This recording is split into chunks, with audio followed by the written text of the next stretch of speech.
Decision અને ઈમાનદારીપૂર્વક પ્રયત્ન જો હોય તો નીલકંઠ વર્ણની યાત્રા તો સફળ 100%. તમે સાળંગપુરનો દરબાર પણ જોઈ શકો છો.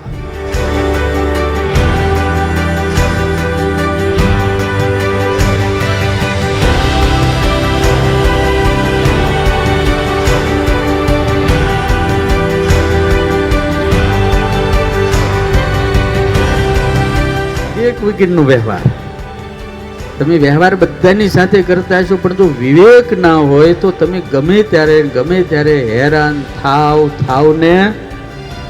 હગા ભાઈ હારે પણ જે વ્યવહાર કરતો પણ વિવેક નો હોય,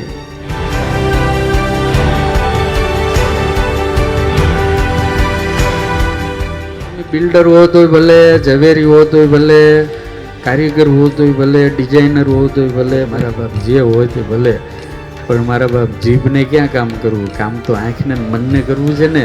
જીભ તો હાવ નવરી છે. મારા બાપ સ્વામિનારાયણ કરો તો ઉદ્ધાર થઈ જાય.